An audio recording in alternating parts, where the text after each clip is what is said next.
Greetings and welcome to the Halloween edition of the Sliders Review. And I'm here today to talk to you about Terror Train, the 2022 Tubi original movie remake. Yes, the 1980 Terror Train did in fact get a remake all the way in 2022.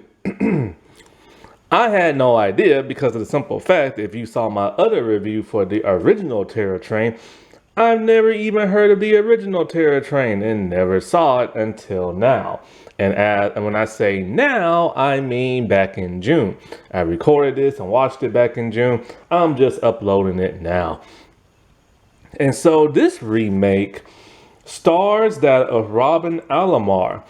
And it also co-stars Cortino Moore. And so I was shocked and surprised, like I said before, when I saw Jamie Lee Curtis on the Terror Train, picture and stuff for Tubi, so I was gonna watch that. But then I saw another Terror Train with a black woman on there and a clown killer mask and stuff.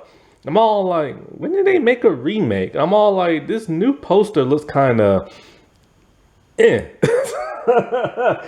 can tell it's a direct to streaming type movie and stuff. So I assume because it's a Tubi original, it might be low budget and it might suck or something like that. You know what I'm saying? Yes, it is low budget. However, it does not suck. See, here's the interesting thing, right? This is literally a shot by shot of the original movie. I watched the original first and I watched this. Thank God I did. 'Cause I'm just kind of like, is anything original in this movie? You can kind of consider this to be a pointless remake because of the simple fact that it is shot by shot and everything. The events that happened in the original happen here. The setup and everything from the prank on what's his name? Kenny and everything, to him thinking he's gonna get himself some with Alana. And then start spinning around in the bed, getting caught up in the top sheets and everything. From him sneaking aboard the train. From the costumes and everything. The costumes aren't directly look exactly like the costumes from the original. They're kind of more in a modern kind of spoofish kind of way, you know what I'm saying? But you have the lizard costume, you have the pirate costume, you have the patriot president costume, you have the the Egyptian woman Cleopatra type costume and everything. They're just a bit more modern because since this is not the 1980s and everything, and we're past the Me Too movement and everything, they're a little bit more modest and stuff. The pirate outfit is very covered up. The Cleopatra outfit, while looks nice and everything, is not as seductive as the original one. So a lot of these costumes are not slutty and everything, which I get. It is past the Me Too era. But here's the thing, right? Now, while the Me Too era was a good era, and it really taught people a lot, especially how to respect women and stuff, it took away the sexiness from women's outfits and stuff, at least on TV and movies. Women are always covered up now, and women are extremely sexy in general. So you want them to show a little something. Nowadays, you don't really show nothing. I mean, look at superhero costumes. They're covered head to toe in their costume. There's basically no skin shown whatsoever. Elizabeth Olsen complained that her outfit had cleavage and everything.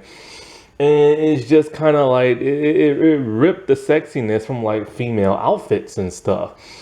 And it's kind of sex sells and a hot body sells too. So it's kind of You want to entice your audience. They don't have to be like strippers or nothing like that, but show a little something something. However, even though this is basically a shot by shot of like the original, all the way down to the guy getting stabbed on laying on the train tracks and everything, and the way the opening is with the train coming out, the station and stuff, there are some alterations. And there's some alterations for like the better and everything. And I'm so happy about that. Because one thing I found about the original is kind of boring. Which is the better movie? It's hard to tell.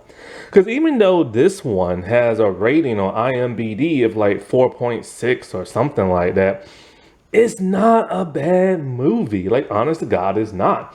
And the original, let's not forget, it was a financial flop at the box office. But it later on, over the decades, became a cult classic. It took years for that to happen. It does happen. The Wizard of Oz was a flop. And then years later, it became a cult classic. Detroit Rock City is another one. And so, you honestly can't call this movie horrible, because if you call this movie horrible, then you have to call the original horrible too, because it's literally beat by beat of the original movie, but with some altercations and stuff.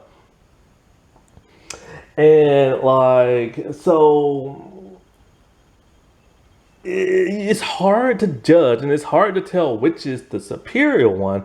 A lot of people in the comment sections, like if you go on Reddit or you go on YouTube or whatever, somebody's talking about this and you read the comment section, they're all like the original is better. But how can you say that when it's literally beat by beat? And they actually enhance the story a bit better than the original and stuff.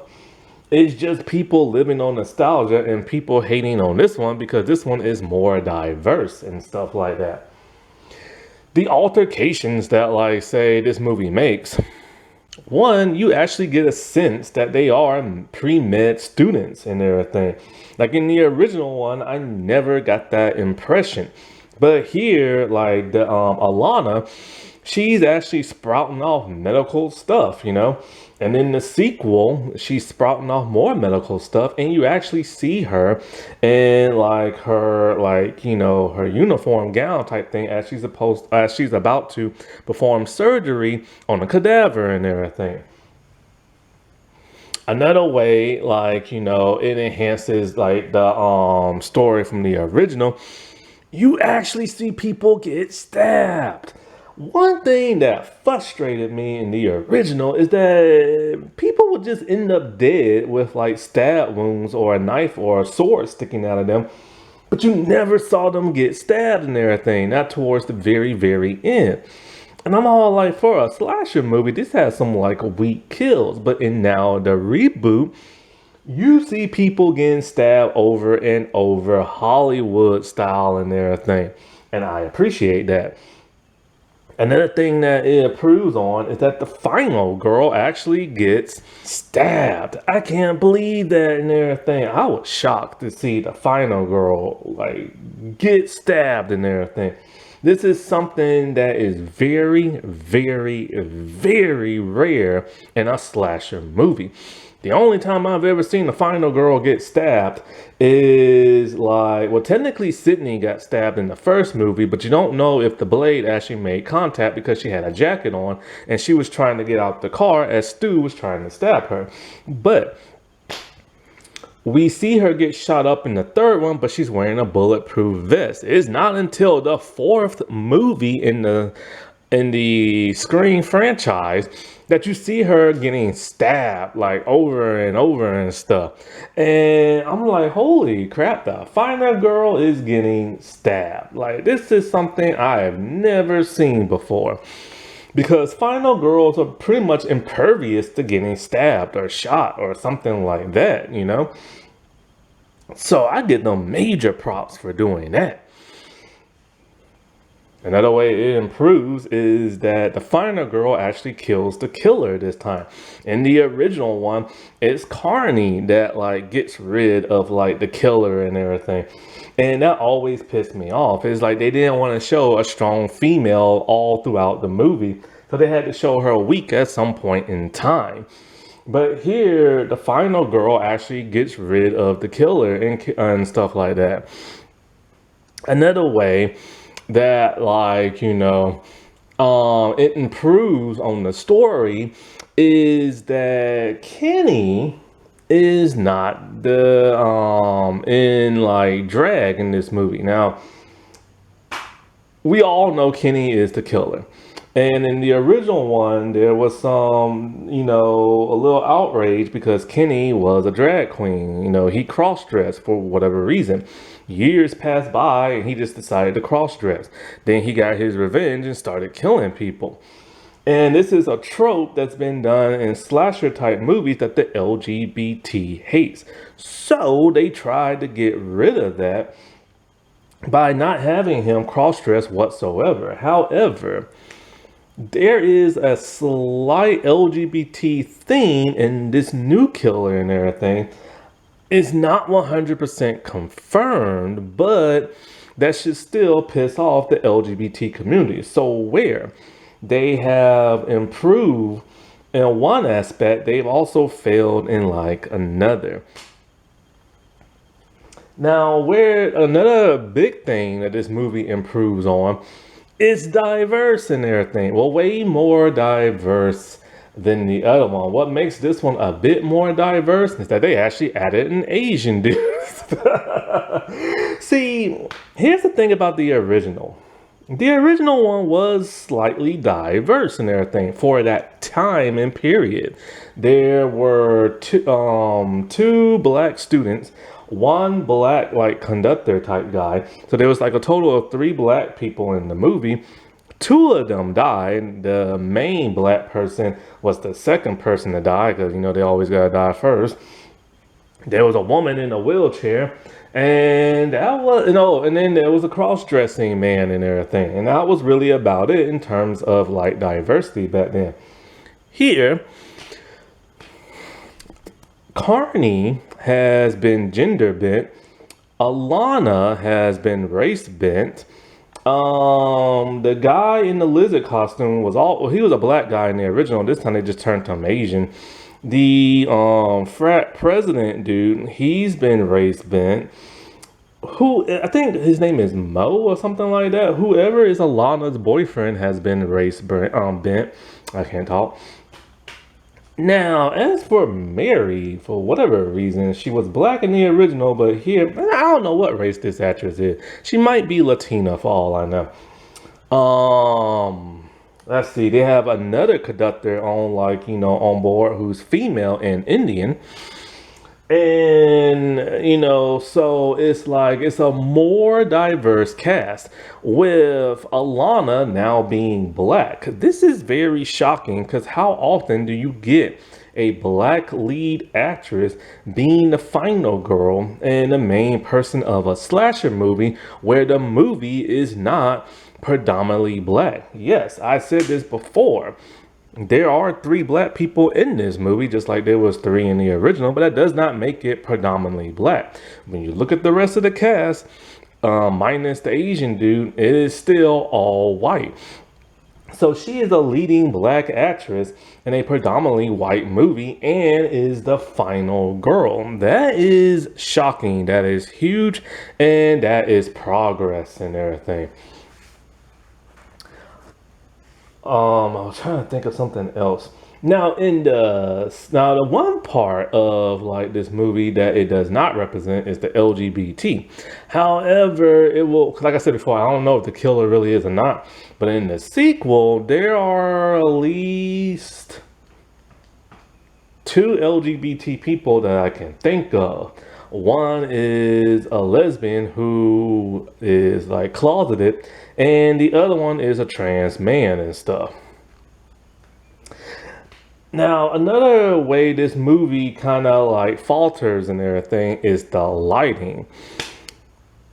I hate the lighting in this movie. In the first one, you had like the grain, it was dim lit, it was very 1980s type slasher and everything, trying to be as creepy and mysterious and muted colors as possible. In this new one, it is extremely colorful. Like there are color everywhere, bright colors too. I don't get that. Why do they have all these saturated colors if, like, it's supposed to be a slasher movie?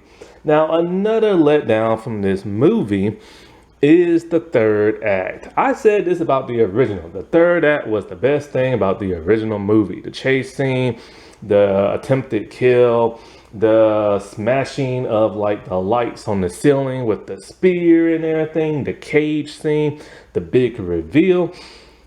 Here, the third act is a major, major, major letdown because of this reason. Now, in terms of acting is pretty much the same in both movies. It's just all right. It's pretty good. And the acting in this movie is really good and stuff like that. Also shocking because it's direct to DVD, direct to streaming is actually pretty good. Now, I've never been a fan of 1980s acting really.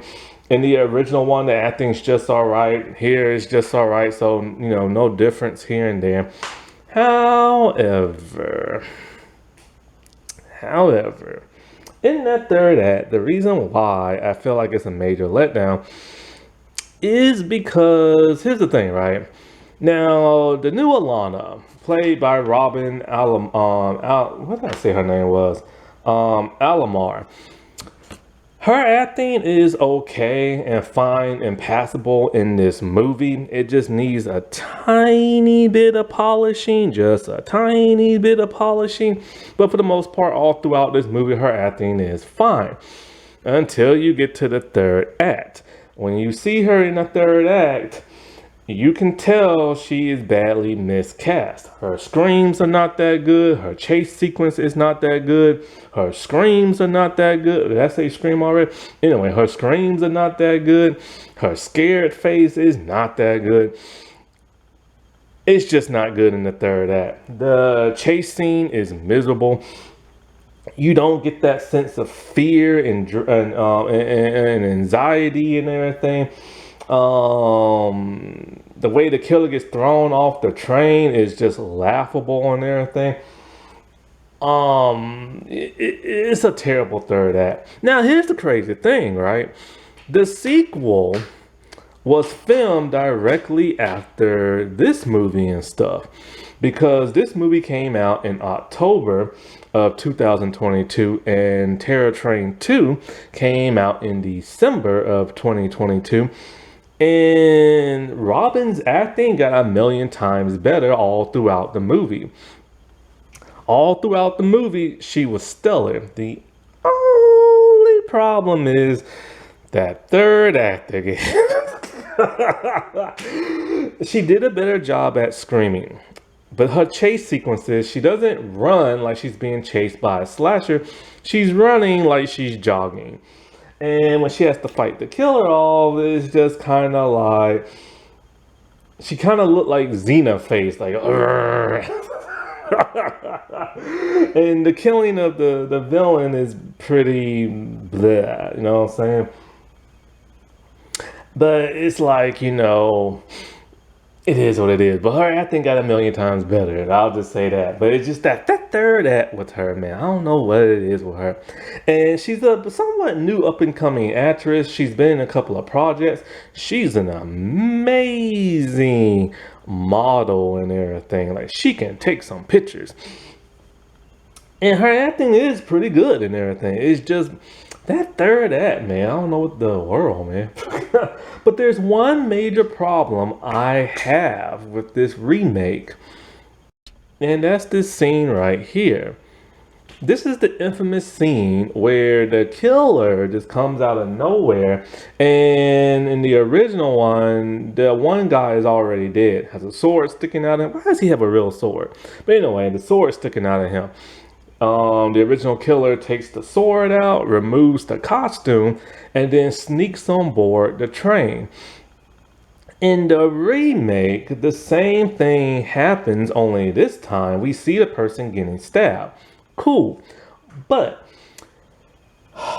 what don't make no sense is that they once again kill this one person. Once again, they take the costume and they sneak on board, but the killer does not have to sneak on board. Because, like I said before, in this version, the killer is not Kenny. So, if it's a person who's already supposed to be on the train, why in the world did this person have to take the costume and sneak aboard the train? That makes no logical sense whatsoever. Also, the killer motive does make logical sense, but slightly does not. So that's really my only like major huge gripe with the movie. Well, I have a couple. I already listed a couple of them, but this is like my major one, right? Now, since this movie is made in 2022, there are some check off the list moments and everything. I guess what people could call Hollywood wokeism or whatever, you know what I'm saying? You know, it was still in that time era when they would like sprout off certain things, like the main white guy is talking to Alana and he's all like, if I was to say this or do that, I would get canceled and everything. So they checked that off the list. Then you hear the word consent twice in this movie. So they checked that off the list. And it's just kind of like, okay, if they're teenagers, fine, say that, whatever. But these are grown adults in college. But even grown adults in college can still be nasty. I would have preferred they would have used a different phrase, like, you know, keep your hands to yourself. If nobody like wants you to touch them, something like that. Or like, you know, don't be doing nothing you ain't got no business doing. What else? Don't do nothing that's gonna get you arrested and end up like Harvey Weinstein or Bill Cosby or something like that. You know, like something like that, other than saying the word like consent. You know what I'm saying? Something else. I can't. It was something. I can't remember what else. It was something different that they checked off the list and everything. So it does have a couple of like those moments, but not a lot. You know what I'm saying? It's only a few. And I just kind of wish it would have flowed better. Like you can make your point, but don't do it to where people are like, oh, I'm tired of hearing this. Oh, it sounds cringy or something like that. Or some crazy dude on YouTube, that's woke and everything. Like, you know, like just change the dialogue up a little bit. Now, in the original movie, I only recognize two people now. Back then, I never would have, you know. So I recognize Jamie Lee Curtis and whatever the one dude's name is. I keep forgetting. He was in Urban Legends Final Cut. I want to say Cat or Cart Butcher or something like that. Here I only recognize like really one person, and that's Cartino Moore. However, there are two other people I have actually seen before. I just didn't know it was them. So there's really no major like, you know, Hollywood star in this movie. A lot of the people are up and coming. They don't have a Wikipedia page. They only have IMDb's. I think only the one person, the new Carney person, has like a Wikipedia page. Even this movie does not have a Wikipedia page. The closest it has to a Wikipedia page is the 1980 movie when they're talking about the reboot. Oh, another letdown in this movie is there's no magic show. There's a magician, but he doesn't do no magic. There's no band. It's just a DJ and everything, and they have cell phones, but they can't get a call out for some bizarre reason. But yet they don't bother to call like the station or nothing like that or the police. They have a communication system because communication systems have been placed in trains ever since the 1980s and stuff. And just like in the original one, they really don't use it. But this movie also stars that of Nadine, I don't know how to say her last name. I don't know. Ray, is it Wells? I can't even read my handwriting right now. Tori Barden. I gotta stop writing so close together and so tiny. Tim Rozon, and I don't know. Screw these people names. But it's mostly just a bunch of up and coming young people. The person who plays Pet, she's actually from Creeped Out, the Candlesticks episode. That's like one of like a really good episode that I reviewed. Go watch Creeped Out, Candlesticks and stuff.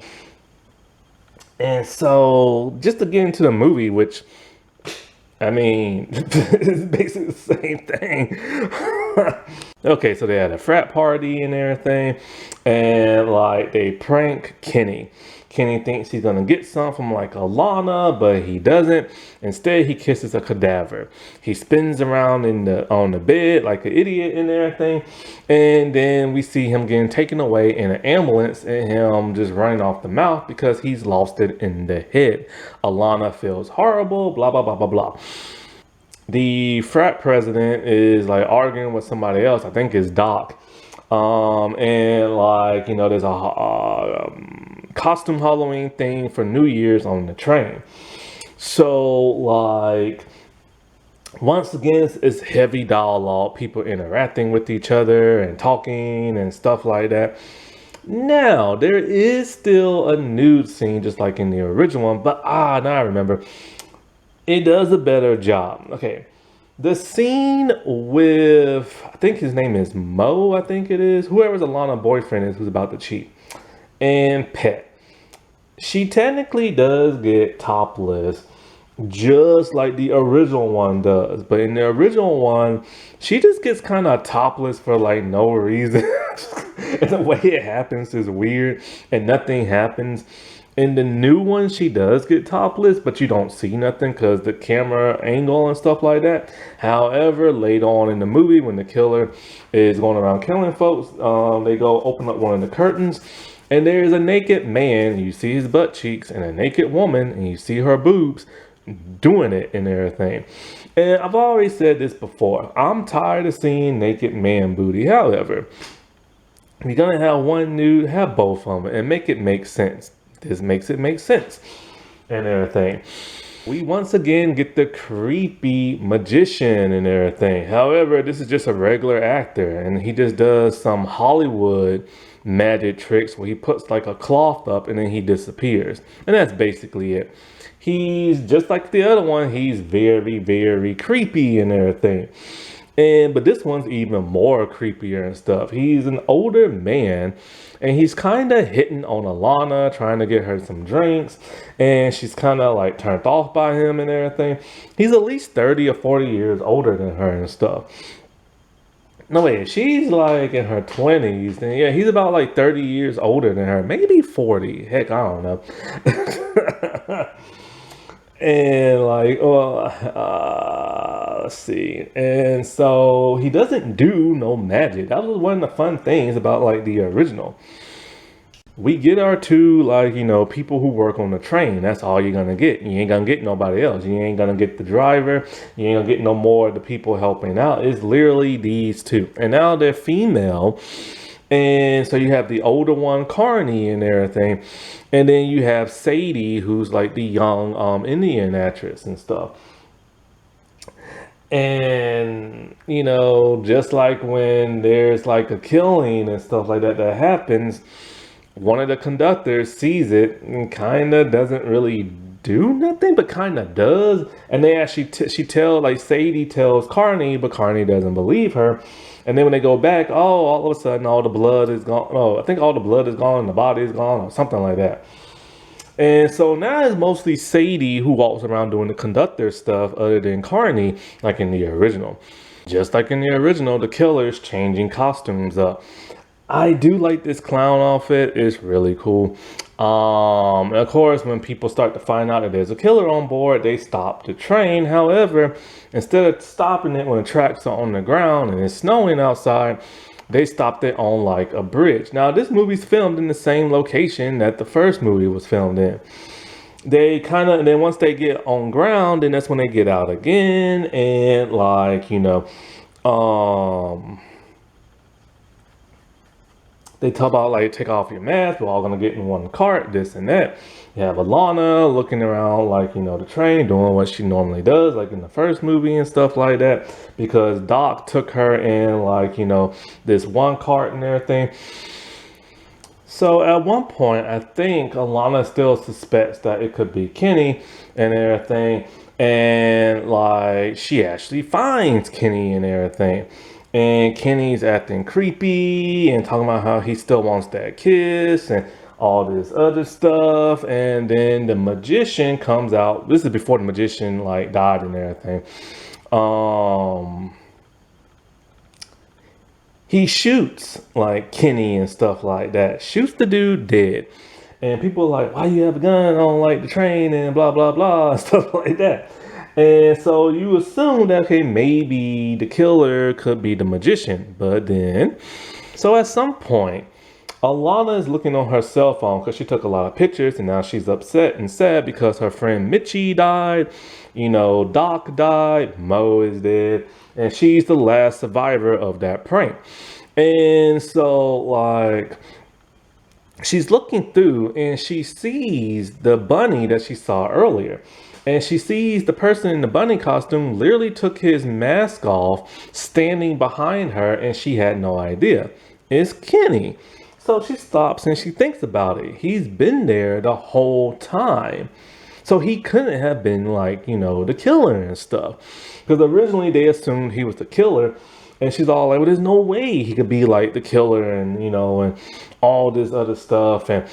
And so like, and it's weird. Like the dude was literally behind her the entire time. And he was like in other photos dancing around. And so apparently he was like over what happened with that prank. So he just wasn't looking for no vengeance. And I think it is smart not to make Kenny the killer this time because of the simple fact, like, it's too obvious. Like in the original one, it was very obvious and everything. And so, like, I'm glad they didn't do that here. Also, I'm glad they didn't make him a cross-dresser because that just would have pissed off the LGBT community and everything.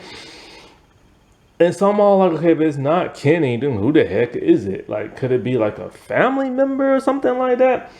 But then she starts to suspect it could be the magician because he's creepy. However, they assume it could be the magician and everything. Oh, the magician does not have an assistant. But then they find him with like 8 swords sticking out of his body. So he's dead, or is he? Nah, this dude ain't dead. What was his name from Scream 5 and 6? Chad, I think his name is. He literally pulls a Chad where this dude gets stabbed over and over and he survives the movie. So at some point they do the whole switcheroo thing with the cadaver, no, the sex doll thing, the blow up doll, and like, how she escapes the killer. And at one point she goes to talk to Carney.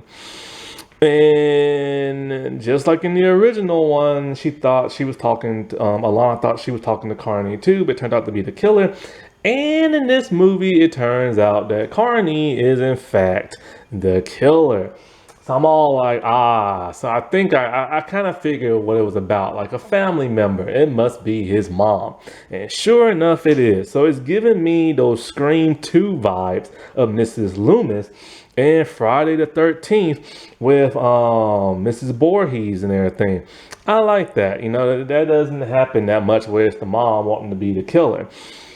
The mom, as old as she is freakishly strong and everything. And I mean, she is strong. And this is the part that I said pissed me off. If she's the like conductor person, then technically she didn't have to sneak on board and everything. You know what I'm saying? Like when she killed that one dude, she didn't have to like sneak on board. So she could just easily get on board and everything. She didn't have to take his costume. And an improvement from the original, Alana said in the original, she went to go see Kenny and that he got messed up in the head, was in the hospital. but they never show like a flashback of him in the hospital. Here in the remake, they actually show him in the hospital with his mom. His mom is upset, and he's just kind of like jibber jabbering and everything. And she asked him straight up, "Who did this to you, boy? Who did this to my son?" And he names all the names, and she goes on her revenge, and stuff like that. And I do like that. Like they actually show, like why the mom is so upset because her boy is screwed up in the head and like she wanted revenge for that. However, what I don't understand, if he's on the train the entire time, interacting with people, dancing with people, clearly he doesn't care no more.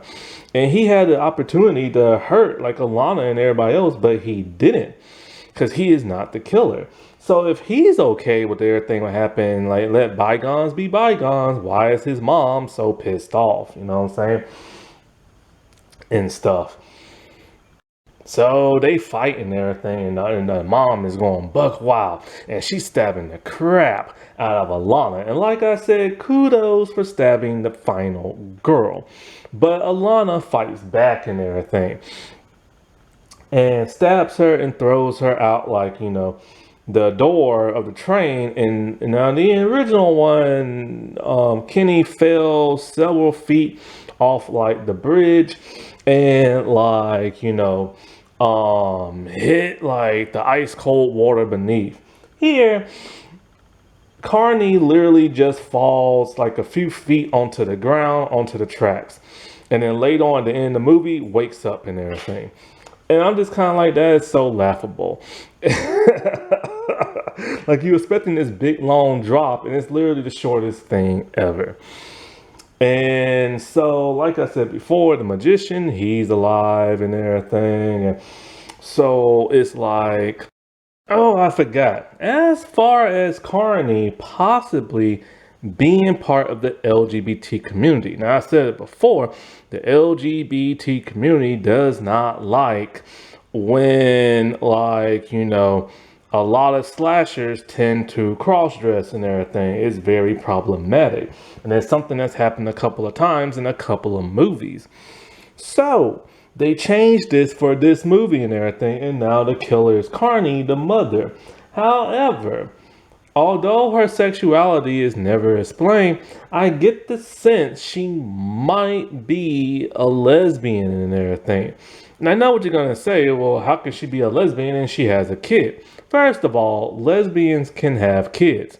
They can either adopt, they can still make babies themselves. They just gotta have some man juice and everything. And they normally do it through that IVF type thing. And or they have, say, like they could have like a male friend who they're comfortable with, and they could just do it either old fashioned or through like a laboratory, something like that. And so they can have kids. And the reason why I feel that she might be a lesbian and everything, because this is not that actress's natural hairstyle and everything. It's very, very much that of a modern day lesbian hairdo and everything. Not only that, but one trope in television and movies about lesbians is that they are freakishly strong and everything. That's why a lot of people assume Velma was like a lesbian back in the old Scooby-Doo cartoon, because she could literally pick everybody up with like two arms and just run off and everything. And this version of Carney is very, very strong and stuff. So while they're trying to be, say, like, correct the mistakes of the 1980s movie, they still slightly, once again, made a mistake by making an LGBT person a slasher. Now, I'm not saying that the LGBT can't be killers in the movie. They very much well can. However, when they do tend to be the killers and everything for just like shock value or like demean them and everything, then you don't want to go down that route. This movie's not half bad. Now, it was written, I'm surprised who this was written by. What is their names? I think it's Ian Carpenter, yeah, and Aaron Martin. Now, they are responsible for a television show I've talked about a couple of times called Slasher. And Slasher is a really good slasher series. It lasted for 5 seasons. The first three, or the first two are the best, the third's okay, and the last two are horrible. And now they have a new one called either Hotel Hell or something like that. And I'm hoping it's good. It's only a mini series. Now, what's shocking is that this duo literally just made a beat by beat of the original one and only has a few altercations. I'm surprised that they didn't go full slasher like they did in their TV series and stuff. It's just kind of like, what the heck? Like, the movie's not horrible by no means, but they could have added some new stuff and some better dialogue and this and that. Because, I've been praising the show Slasher, and, well, when you get to the second movie, I'm very embarrassed by them. But anyways, it's like, this movie's not bad. Like, it's really not. It's like I said before, over and over. It's a beat by beat of like the original and stuff. And, I wish they would have changed things up more. It was nice to have the Easter eggs of like, the costumes and this and that, but pretty much the entire movie is an Easter egg of the original movie and stuff. Like, they really should have changed more stuff up, in my opinion, just to make it new, to make it fresh. Because what's the point in watching this movie and you can just go watch the original one and everything? Because there's nothing new about it. Now, yes, I understand. Some people who are diehard fans, they want a beat by beat. Even I'm to blame for that. Aladdin, the live action movie, I just wanted beat by beat of the animated one. Same thing with The Lion King. Same thing with Lilo and Stitch. And probably something else. However, I'm also up for them changing certain things and adding new stuff in there if they're gonna make the story better and everything. It just feels like a lazy remake, in my opinion. And so, don't know what the budget was, and of course, it only came out on streaming. I think it might be on DVD along with the second one, but I'm not 100% sure.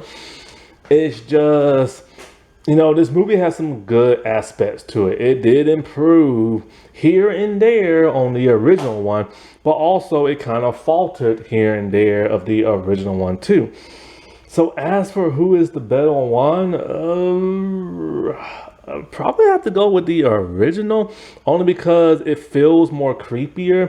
Because like in this movie, like I said, in the third act rushes by so fast with the chase sequence that you don't feel scared or nothing like that. The cage scene is horrible. There's no breaking of the lights. Um,